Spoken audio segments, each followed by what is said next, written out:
Hey, seventh grade. So for today's skill, all you need is a score of 50 in order to get full credit for today's assignment. So what you have is iExcel. You could use a piece of paper or you could use what I have over here, which is the Nearpod. And the Nearpod is set up just to help you out if you need it. Okay, so I'm gonna go ahead and zoom in a little bit closer here, but all you're doing today is finding the percent of a number. So what you're going to have is iExcel give you a word problem. So the point of this is you have to find two things. You have to figure out what the whole is and what the percent is. So for here it says Tammy's town voted on new speed limit. 80% of the 50 votes were in favor of the new speed limit. How many votes were in favor? So what we know here is the whole is always the total. So I would know that the whole is 50 because that's the total amount of people that were there. So the first step is you always have to figure out what is the whole, and second, the percent. And easily that the percent is 80%.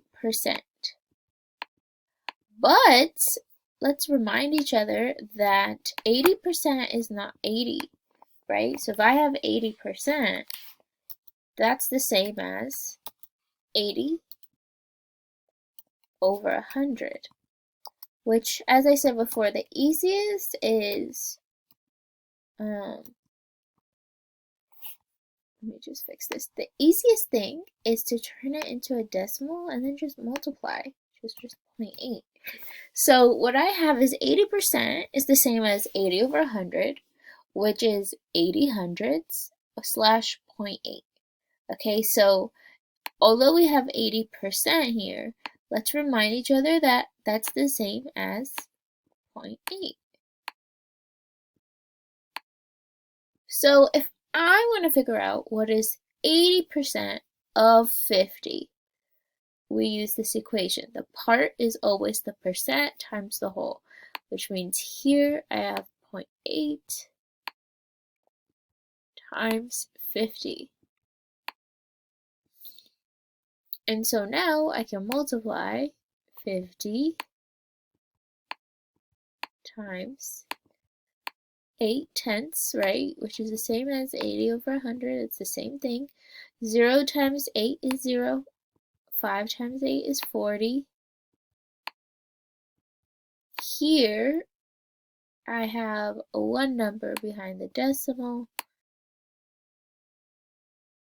So that would give me 40.0, which is just 40. So that means if 80% of the 50 votes were in favor, that means out of the 50, 40 votes were in favor. And that's mostly what you are going to do. So here in next grade, there's 100 students. Currently, 60% of them are enrolled in health. How many students are enrolled in health? So you could always use this Nearpod to help you out. I feel like it is super helpful. So again, there's 100 students. Currently, 60% of them are enrolled. How many are enrolled? So the total is that there was 100 students. The percent is 60.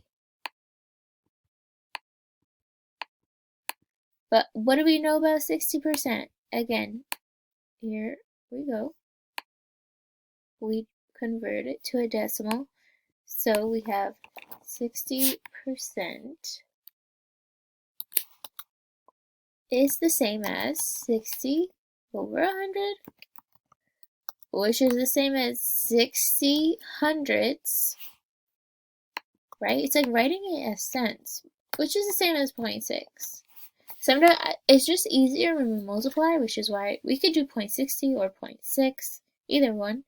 And so I have my whole, I have my percent. Instead of 60%, we're going to put 6 tenths times 100, which is 6. not 6, 60. So here, if I multiply 100 times 6/10, it's kind of like 10 times 6, but 0 times 6 is 0, 0 times 6 is 0, 1 times 6 is 6. And then one number behind the decimal, and we get 60. Super simple. It's just you getting used to the fact that, like, if I have the percent and I have the whole, we just multiply. So this should be pretty simple. The only thing I just want to show you guys is if you had something like 22%, let's say 22% or 25%, let's say 25%, and the whole is let's say 40, and you wanted to multiply. So there's different ways to solve this. Obviously you could choose whatever you want, but if I were to multiply, let's just remind each other how we multiply. So I have 25%, which is the same as 25 over 100, which is the same as 25 hundredths. So 0.25, or we could say 0.25, either works. So if I'm multiplying, actually, let's change this to 45. Okay, so I have 45. I have to multiply that by 25 hundredths. How do we do this? So this is the last thing I'm going to go over, just to refresh some of your memories. Here we have 5 times 5, which is 25. So the first thing we do is we multiply the 4 and the 5 by the 5. So 5 times 5 is 25, carry the 2. 4 times 5 is 20 plus 2, that gives me 22. Now, when we multiply by the next number, we skip place values and we shift. 5 times 2 is 10, carry the 1.